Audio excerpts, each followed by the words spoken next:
E aí, pessoal, bem-vindos de volta ao Geografia em Pauta. A gente hoje vai mergulhar de cabeça num assunto que está dando o que falar no Oriente Médio, a queda do regime de Bashar al-Assad na Síria, e o que isso significa para o chamado eixo da resistência. Essa queda do Assad tá causando um rebuliço na região, É bastante. principalmente para essa aliança, né, liderada pelo Irã, que inclui grupos como Hezbollah, Hamas.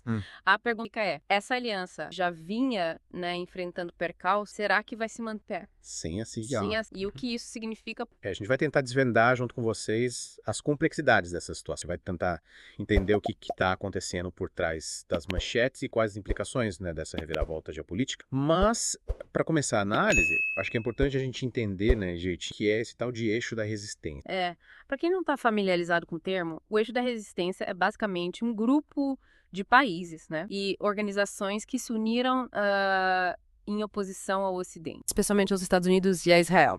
Imagina um clube, mas em vez de compartilharem hobbies, eles compartilham uma desconfiança, né, profunda do Ocidente e buscam formas de conter a influência dessas potências na região.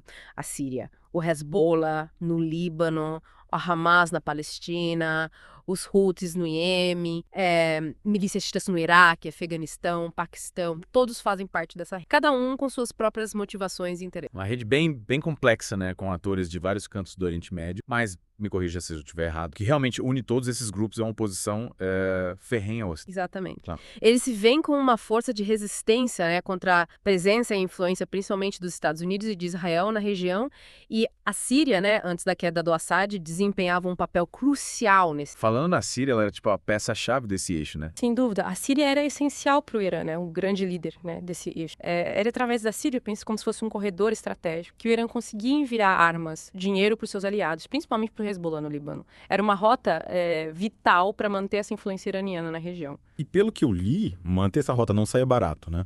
O Irã investiu uma verdadeira fortuna para manter o regime de Assad no poder, tipo, estamos falando de 30 bilhões de dólares, segundo algumas fontes, é dinheiro que não acaba mais. Imagina, vai se investir tudo isso, de repente perder tudo. Deve ser um baque tanto pro Irã. Com certeza.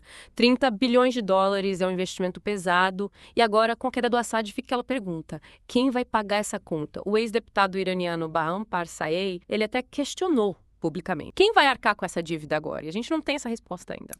Parece que o Irã tem maus lençóis. Afinal, né, eles eram os líderes, né, desse eixo. E agora, sem a Síria, sem essa rota estratégica, como fica a influência deles na região?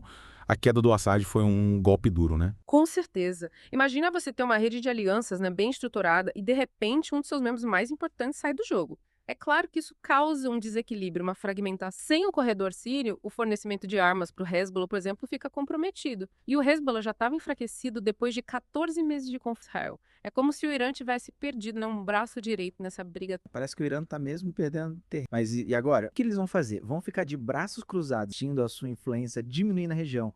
Ou vão tentar reagir de alguma forma? O que você acha? Essa é a grande questão. O Irã não vai ficar parado vendo seu poder na região escorrer pelos dedos. Eles construíram essa rede de influência ao longo de décadas. Muito esforço, muito investimento. E agora a gente precisa analisar quais são as opções que eles têm, né, diante dessa nova realidade. Com a Síria fora do jogo, o Hezbollah é enfraquecido. É como se eles estivessem num labirinto geopolítico, sabe? Cada caminho que eles podem tomar tá cheio de desafios, armadilhas. E a gente sabe que o Irã não é de fazer jogadas precipitadas, né? Eles são estrategistas, pensam a longo prazo. Mas, com essa perda significativa, né?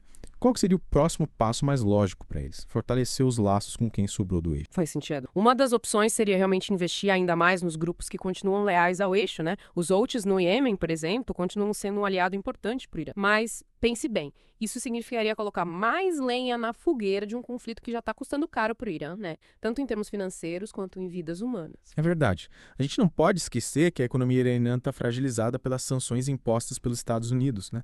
A população já está sentindo o peso da crise. Será que nesse cenário o Irã teria condições de bancar uma escalada no Iêmen, por exemplo? Arriscar ainda mais a economia num conflito que já parece, né, sem fim. Exatamente, é um risco enorme. O Irã teria que fazer uma análise minuciosa, pesar todos os prós e contras, né, para ver se vale a pena se envolver ainda mais nesse vespeiro que é o Iêmen. E tem outro fator crucial nessa equação, né?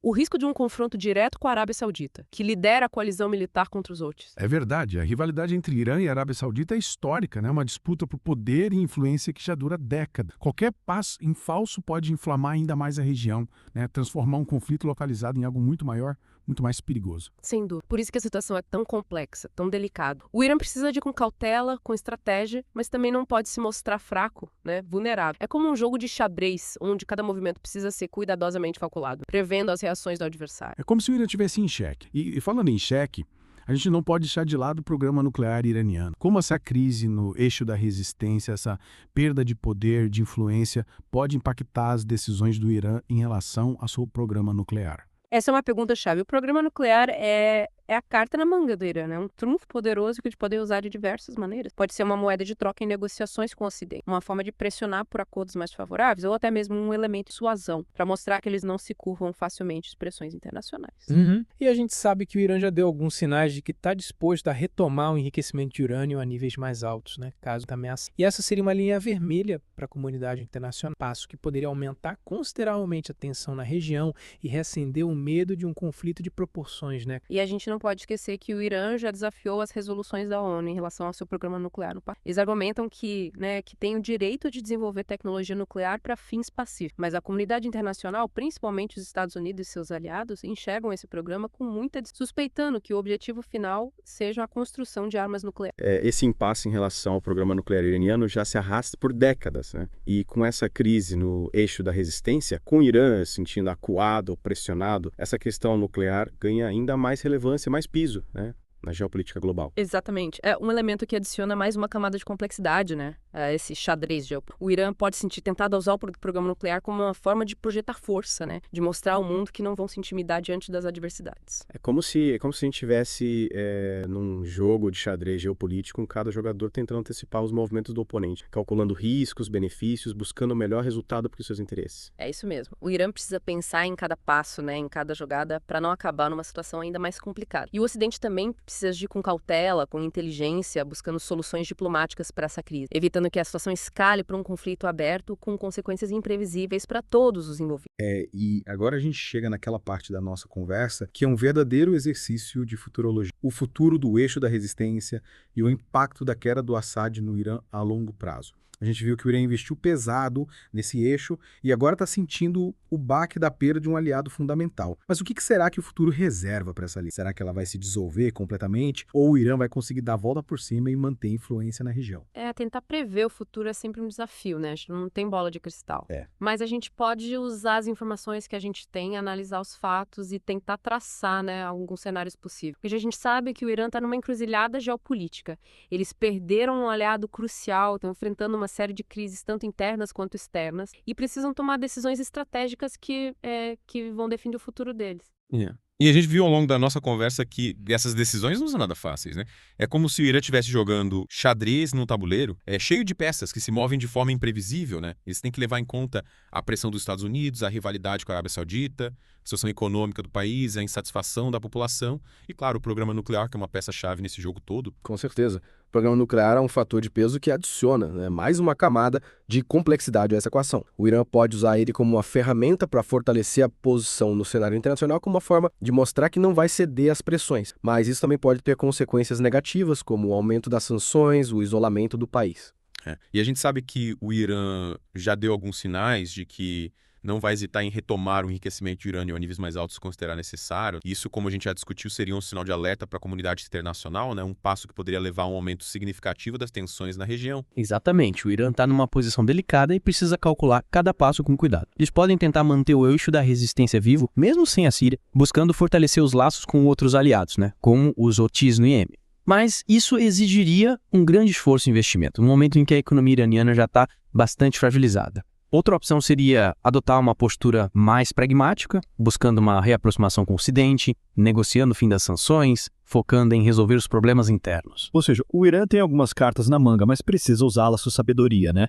A queda do Assad reconfigurou o tabuleiro geopolítico no Oriente Médio e agora o Irã precisa se adaptar à nova realidade, encontrar um caminho para o futuro, um caminho que garanta a segurança, os interesses deles num cenário cada vez mais complexo e imprevisível. É isso mesmo. E nós, aqui no Geografia em Pauta, vamos continuar acompanhando de perto os desdobramentos dessa crise, né? Trazendo análises e informações para que você, nosso ouvinte, possa entender as nuances desse jogo geopolítico que está em constante transformação. E para finalizar nossa conversa de hoje, queria deixar uma pergunta para você que está nos ouvindo. Qual será o futuro do Oriente Médio com o eixo da resistência enfraquecido? Quem vai preencher o vácuo de poder deixado pela queda de Assad? Quais as potenciais consequências para a geopolítica global? São perguntas complexas que nos convidam a refletir sobre os desafios, as incertezas que o futuro nos reserva. Com certeza. E é essa a beleza da geopolítica, né? Um jogo intrigante, em constante mutação, que nos desafia a pensar de forma estratégica, a buscar soluções para os problemas do mundo, a entender as relações de poder que moldam a nossa realidade. É isso aí. A gente fica por aqui, mas a conversa continua nas nossas redes sociais. Deixe um comentário sua opinião, Sonário. Geografia em Pauta é um espaço para a gente debater, aprender e, quem sabe, juntos, encontramos respostas para as grandes questões do nosso tempo. Até a próxima.